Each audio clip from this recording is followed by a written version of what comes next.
The branch director sat across from me, and the color had completely drained from his face, leaving him looking like a sheet of bleached paper. I watched his hand, which visibly trembled as he reached for the sleek black receiver of his desk phone.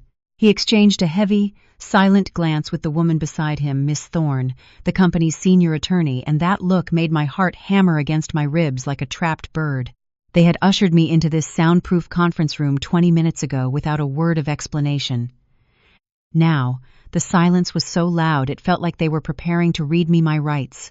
"Miss Vance," the director, Mr. Sterling, finally said, his voice strained but practiced. "I need you to grasp the magnitude of this situation. This insurance policy is fully active. The current claim value sits at approximately $4,200,000. The air left the room. I couldn't inhale. I couldn't process the math. $4,200,000? This was from a document my own sister had carelessly thrown in the trash amidst half-eaten appetizers just 3 days ago. However, there is a significant complication, Sterling continued, leaning forward. Someone has been systematically attempting to divert these funds from you for the last 3 years. He slid a thick manila folder across the polished mahogany table. He flipped it open, pointing a shaking finger at a signature line on a claim form. It had been violently stamped in red ink with a single damning word: rejected. "Do you recognize this handwriting?" he asked. I stared at the loops and curves. "Jessica Vance, my sister, my own flesh and blood. Drop a comment and let me know where you are listening from and what time it is for you right now. I would love to know who is part of our community." I sat there, staring at the angry red stamp, but I didn't cry. I didn't gasp. In my world, the world of climate-controlled archives and fragile birth records, emotions are just static interference. Data is the only signal that matters. And the data sitting in front of me was screaming a story of betrayal that I had been too pragmatic to see. The director, Mr. Sterling, was still watching me with that look of pity mixed with fear. He expected a breakdown. He expected me to shatter into 1,000 pieces at the mention of $4,200,000. He didn't know that for 34 years, I had been the silent investor in my family's version of reality, always footing the bill for their delusions while I sat in the shadows. My sister, Jessica, had called this insurance policy Grandma's senile scribbles. She had laughed that sharp, practiced sound meant for her 450,000 followers as she tossed it into a trash bin at the funeral reception, right next to a crumpled napkin. She told me to stop being a hoarder and focus on her brand. It turns out, her future was written in the very fine print she was too arrogant to read. I am Eleanor Vance, and I am a forensic genealogist. My job is to find the truth buried under layers of dust and forgotten history. I spent my life being invisible, the other daughter who read the contracts while my sister took the stage. My family thought my obsession with details was a mental illness. They called me paranoid. They called me difficult. I call it accounting. And today, the balance sheet was finally being settled. I looked at the attorney, Miss Thorne. She was a world away from the fog-drenched streets of San Francisco outside. She looked like she was made of cold iron and expensive wool. "You said someone tried to modify this 7 times, I said, my voice as clinical as a forensic audit. "Show me the dates." Sterling hesitated, then slid the second folder toward me. I didn't just see signatures. I saw a timeline of theft, calculated with chilling precision. Each attempt was a line of credit my sister thought she could open against my life. My mother's name was there, too, signed as a witness to the fraud. I felt a cold clarity settle into my bones. This wasn't a family tragedy. It was a hostile takeover. They thought I was weak because I was quiet. They thought because I didn't demand the spotlight, I didn't see when they dimmed the lights on me. But being invisible is a superpower. You learn to watch the people who think they aren't being watched. I saw Jessica's eyes at the funeral calculating the value of the silver, the equity in the house, the cost of the wine. She thought she had erased me from the narrative. But my grandmother, Beatrice, was a historian before she was a millionaire. She knew that the most important stories are often hidden in the margins. She left me a paper trail that led straight to this room, and she knew I was the only one who would follow it to the end. The director's phone finally connected to the legal department. I watched his reflection in the glass window, the San Francisco mist blurring the edges of the city behind him. He looked like a man who had seen a ghost, and maybe he had. He had seen the ghost of a woman who spent 3 years protecting her granddaughter from her own blood. I leaned back in the leather chair, feeling the weight of the silver locket around my neck. The one my grandmother gave me because I looked for what was true. This wasn't a breakdown. This was a reckoning. We're going to need copies of everything, I told the attorney, including the rejected forms. Especially those. I wasn't just claiming an insurance policy. I was beginning a forensic audit of every lie they had ever told me. But every audit has a starting point, a moment where the first discrepancy is found. For me, that moment was exactly 3 days ago, standing in the cold fog of my grandmother's funeral. The air in the San Francisco funeral home was thick with the scent of expensive lilies and the cold, damp fog rolling in from the bay. My mother, Marilyn, looked impeccable in her designer black suit. Her eyes were dry, and her posture was perfect. She wasn't mourning a mother. She was managing an event. Beside her, my sister Jessica was putting on a show that would have made a professional actress envious. She dabbed at her eyes with a lace handkerchief, her other hand firmly gripping her phone to record a vulnerability moment for her 450,000 followers. In their world, grief was just another piece of content to be monetized. I stood in the back, a shadow in the corner of my own family's life, the way I had been for 34 years. To them, I was Ellie, the boring genealogist, the daughter who was as exciting as an unindexed archive. After the service, we gathered at Grandmother Beatrice's estate. Jessica was already moving through the study like a looter in a silk blouse. She found Beatrice's old leather-bound catalog ledger, the one that held the inventory of every rare artifact and historical document my grandmother had protected for decades. Jessica didn't see history. She saw clutter. "Look at this moldy scrap paper," she sneered, tossing the heavy ledger into a black plastic trash bag. Grandma was such a hoarder at the end. "We need to clear this junk out so I can film my house tour." I watched that book hit the bottom of the bag, but I didn't move. I didn't shout. This was the invisible chain of the survivor. Growing up in that house, I had learned that my voice had zero market value. I had been parentified early, trained to be useful rather than loved, keeping the peace so Jessica could have the floor. I lived in a prison without bars where my existence was a clerical error they were forced to acknowledge. I stayed silent, not because I was weak, but because I was calculating. I knew that in this family, compassion was a luxury they had overdrafted for years, and I was finally closing the account. I waited until they were in the kitchen arguing over which of Beatrice's antique teacups would look best on Jessica's live stream. I walked to the trash bag. My hands were steady as I reached past discarded funeral programs and half-empty bottles of water. I pulled the ledger out. It was cold and smelled like old paper and lemon polish, the only scent that had ever meant safety to me. I tucked it into my bag, feeling the weight of the brass key I knew was hidden inside the spine of the book. They didn't even look up as I walked toward the door. "Juliet. Ellie is always so sensible," my mother said to Jessica, not even bothering to get my name right half the time. "She knows her place. She knows she wasn't left anything important." Yes, I knew my place. I was a forensic genealogist, and genealogists know that the most valuable assets are never the ones on display. They are the ones hidden in the margins, waiting for someone with the patience to find them. Jessica thought she had thrown away a book of lists. She didn't realize she had just handed me the evidence of a $4,200,000 theft. I locked the door of my private analysis lab. The sterile air smelled of ozone and preservation chemicals. In here, everything has a place. Every document is handled with white cotton gloves. Every truth is verifiable under a magnifying lamp. I didn't reach for a glass of wine to numb the day. I reached for a microspatula and a high-resolution scanner. My family thought I was a hoarder of junk, but they didn't realize I was an expert in the language of the forgotten. I placed Grandmother Beatrice's ledger on the velvet-lined table. To the untrained eye, it was just a list of books. To me, it was a map. I ran my fingers along the leather binding, feeling the slight, unnatural bulge in the spine. With the precision of a surgeon, I eased a thin brass key out from a hidden pocket in the spine. It was small, worn, and heavy with the weight of things left unsaid. Beside the key, I found a series of notes written in a script so small it required 1, 0, times magnification.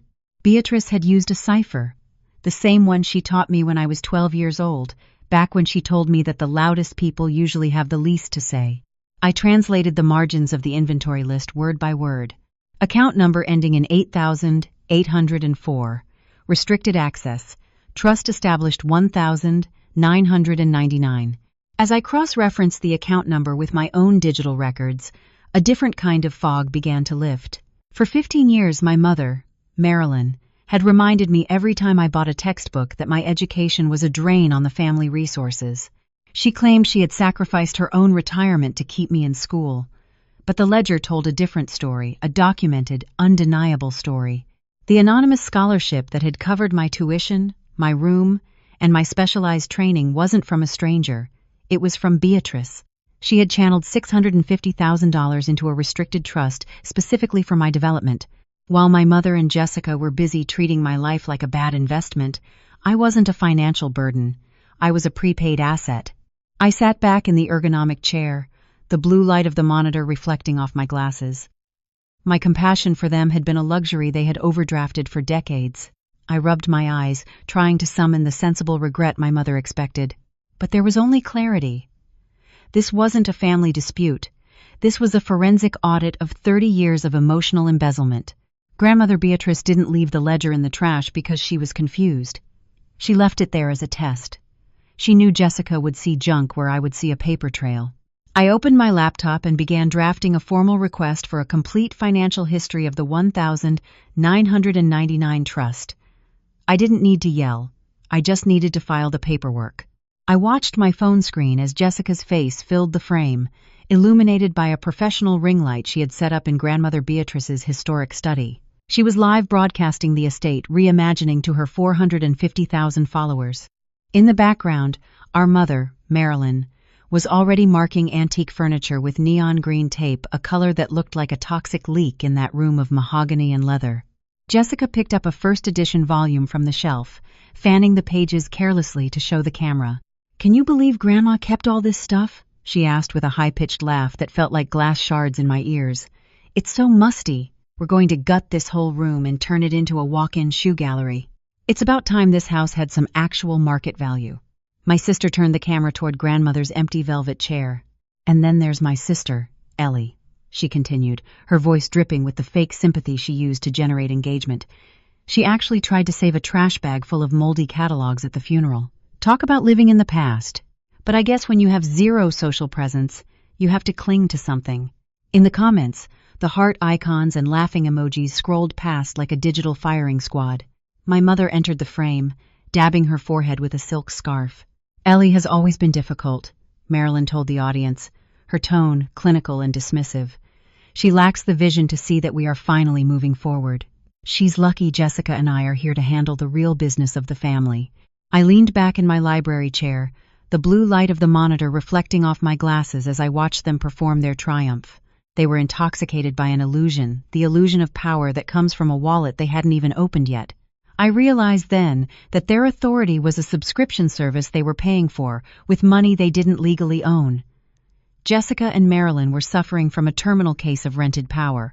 They acted like owners of the world, but their entire existence was a house of cards built on Grandmother's silence. They weren't shocked by my insulting choice to save the ledger. They were shocked that I had finally stopped being a passive asset in their family portfolio. Jessica picked up a framed photo of Beatrice and me, the only one in the house where I was actually smiling. "Total clutter," she whispered to the camera, placing it face down on the desk. My mother nodded, already calculating the commission for the estate sale. They thought they were winning because they held the keys to the front door. They didn't realize I held the keys to the $4,200,000 vault beneath their feet. I didn't type a rebuttal in the chat. I didn't call to beg for the books. Anger wasn't loud this time. It was a balance sheet. I simply opened my folder of verified documents and added a screenshot of the live stream to the character and intent evidence file. Inside me, a different kind of fog was lifting. I was no longer the other daughter waiting for a seat at their table. I was the forensic auditor of their downfall.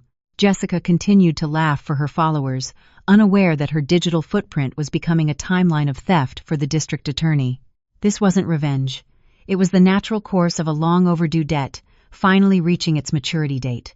I walked back into the private conference room at the insurance office, the soles of my shoes clicking against the marble floor with the rhythm of an incoming judgment. "Mr.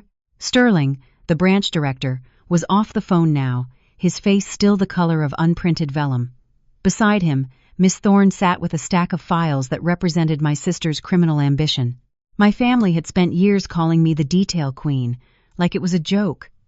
They thought my obsession with verifying facts and checking fine print was a sign of a small mind. They were about to learn that in a world of $4,200,000 liabilities, the person who reads the fine print is the person who owns the room. I didn't wait for them to speak. I opened my own professional case file, the one I had spent the last 48 hours building in the silence of the library archives. I slid a high-resolution scan across the mahogany table.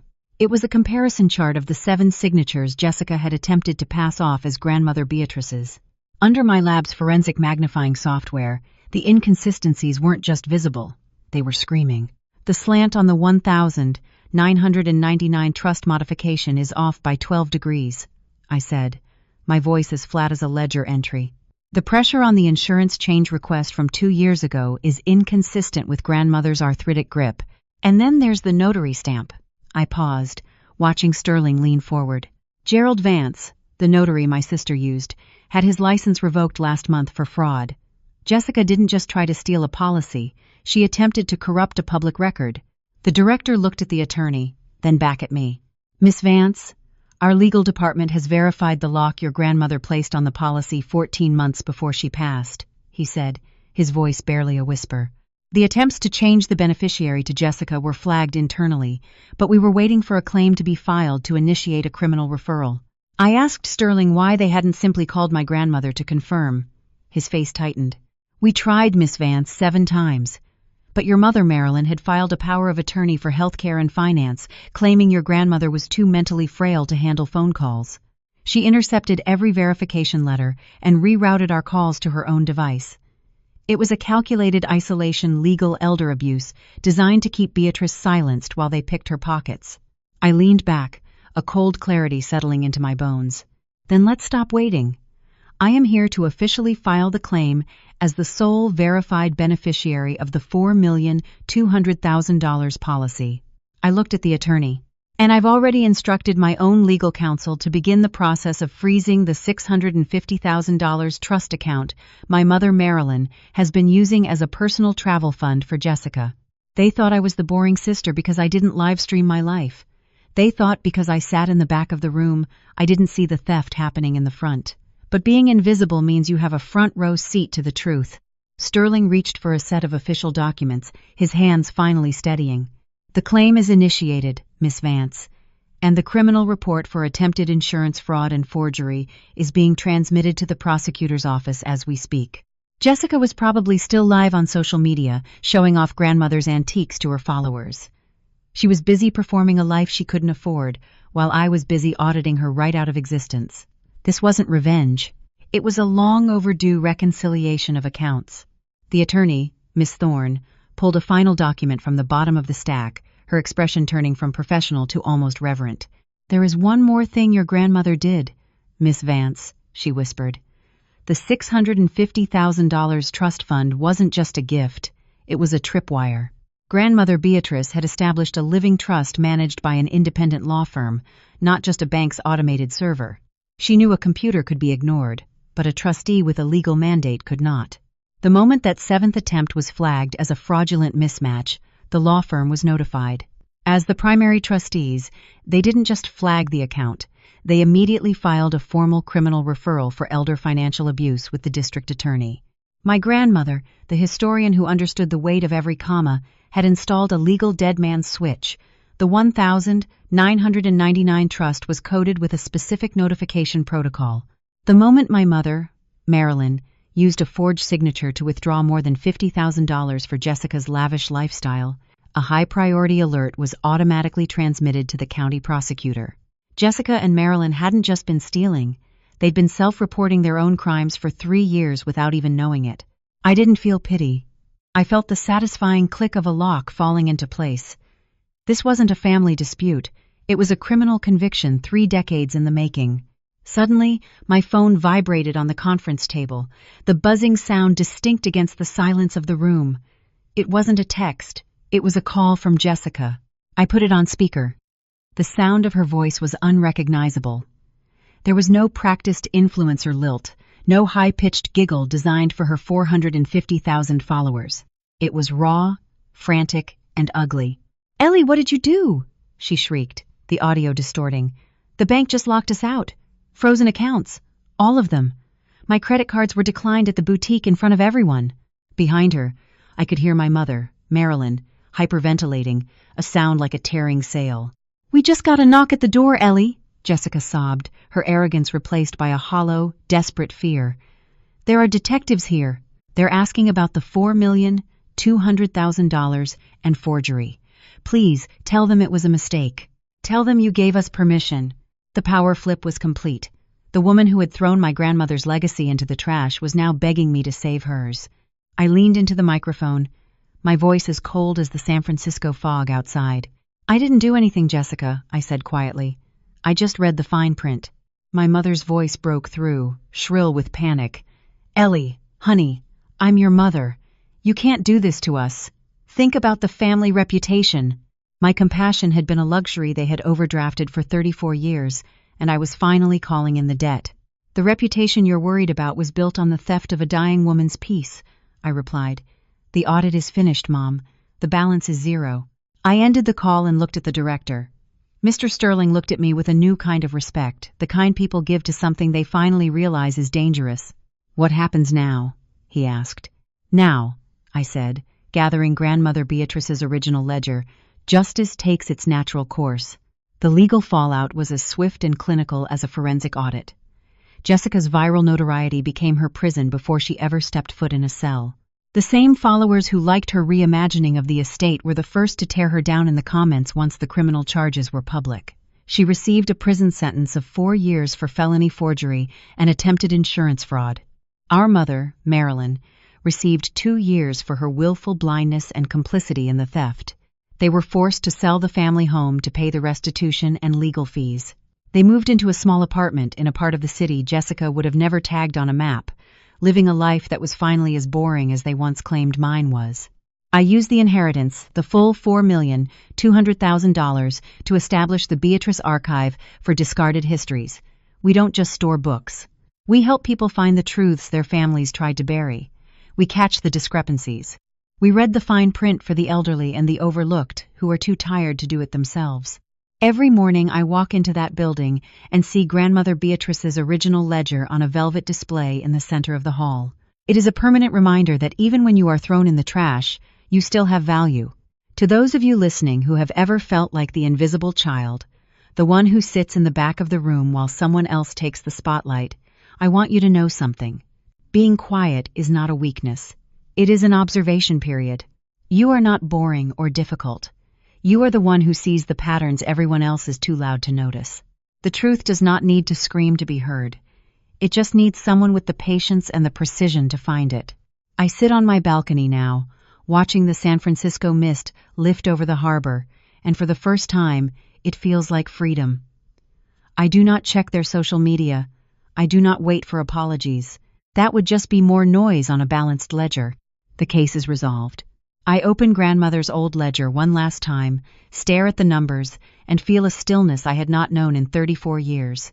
No guilt, no noise, just the truth. If this story resonated with you, share it with someone who needs to know that being the quiet one is their greatest strength. Don't forget to subscribe for more journeys toward truth and justice. Tên phần nhỏ, tổng số từ, ngôi kể, phong cách, nhịp đọc, nhịp câu, giọng kể, tông, cảm xúc, thủ pháp. Part 7. The Call.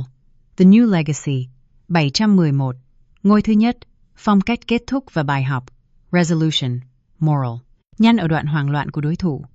Sau đó chậm lại và bình yên ở đoạn kết. Câu thoại ngắn, gấp gáp của đối thủ vs. Câu trả lời bình thản của nhân vật chính. Bình thản, an nhiên. Giọng của người chiến thắng và tìm thấy tự do. Giải thoát. Liberating. Hy vọng. Hopeful. Truyền cảm hứng. Inspiration. Call to action CTA. Cảm xúc. Kết nối câu chuyện với trải nghiệm của khán giả để kêu gọi tương tác.